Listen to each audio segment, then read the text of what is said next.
Hi, so Fairchild here. Welcome back to Singapore.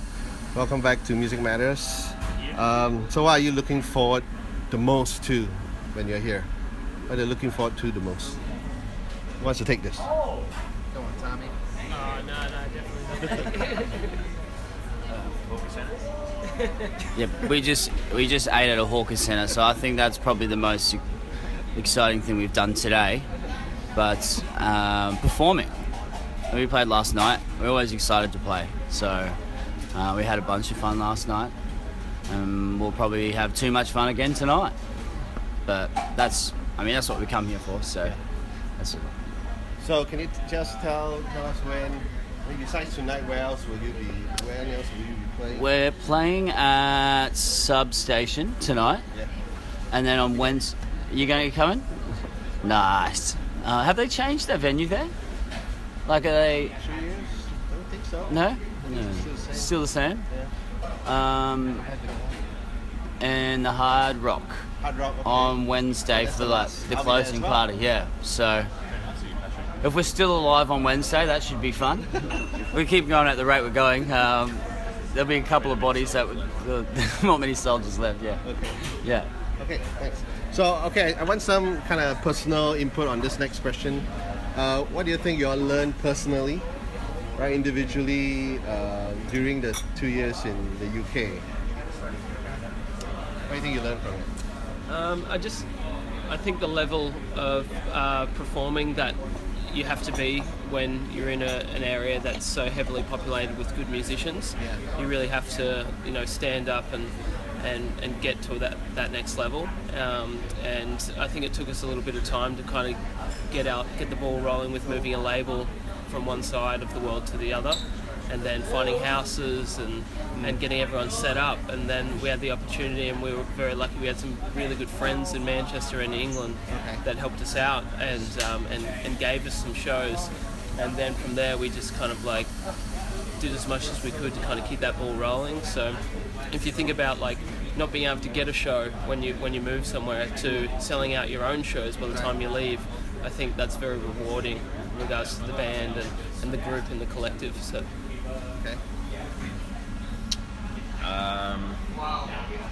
Yeah, I guess when you only have 2 years, I guess it's like it kind of feels like it's limited. Like as you said, you work your ass off for 2 years, and then you kind of got to go home. I mean, we can always go back to the UK, but it's never going to be the same. So yeah, I think what we did, going there as an independent band, staying there for 2 years, and we didn't really have much help on the ground.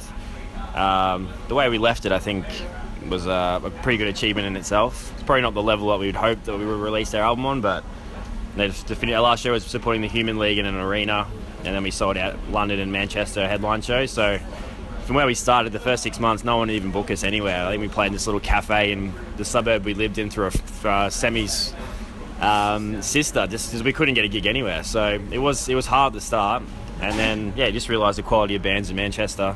The scene has just run so deep, with obviously Oasis and Joy Division, and then coming from the Gold Coast where there's like hardly any bands. So that was cool. Like you can go out any night of the week and there's stuff going on.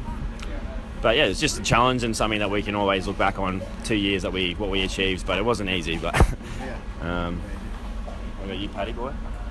Oh, it was alright. Thank you. Some special comments. Yeah.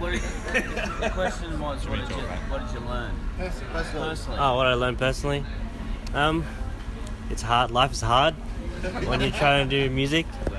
Just it helps. No, when you're living off cup noodles for 2 weeks, you realise you kind of start to think, oh, why do we do this? But then we'll end up playing a decent show or getting booked for something, and then you have a couple of practices with your mates, and then you get up on there, and that's why you do it basically, because we're all really tight family, and we kind of like hanging out with each other. So, but no, it's good. It's tough, but you realise that you're doing it for yourself, and you're doing it for each other as well. Not really for anyone else, and wouldn't really have it any other way, boys. Boys all right, I think you learn a lot about each other as well, because we moved we're all living at home and separately in Australia, but then in Manchester we're living out of each other's pockets, so you get much more comfortable with each other on stage and knowing when people are starting to get angry or happy, and you can kind of work your way around that. And it definitely helps when you're sitting in a van together for 2 weeks on end and eating out of a van, drinking out of a van, sleeping, and it's, yeah, when you can get that comfortable with each other, it makes the whole process so much easier. Yeah. I think I was going to say something quite similar, but I feel like we learned that we're kind of lucky in a way. Like, there's lots of bands. Anyone can play in a band, really. Even if you don't even play music, people still play in bands. But we're kind of lucky. We've done this for such a long time. We've all had the same direction, and I think we learned to sort of be honest with ourselves, and that sort of translates to how we perform live now. We're so comfortable that we don't care, and I think that's kind of important to learn.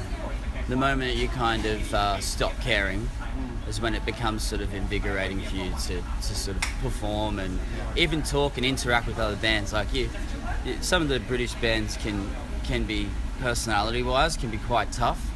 But I think we learned that every time we played a show, that we sort of brought out this other side of them to sort of take the piss out of themselves, which they don't normally do. They're very serious.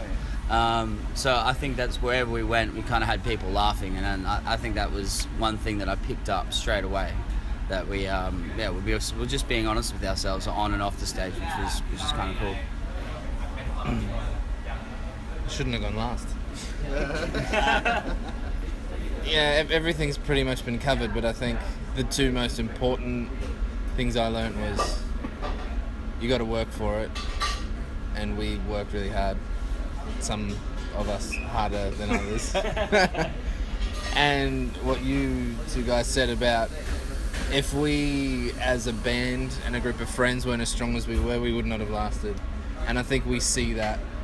I don't meet many bands that I can look at and think, oh, you guys actually like each other properly, because they don't seem to. Like Adam said, they're all a bit too serious for their own good and all that kind of stuff. So I think it wasn't learning so much as just coming to appreciate the fact that had we not been who we were as a group, we would not have made it through that period at all.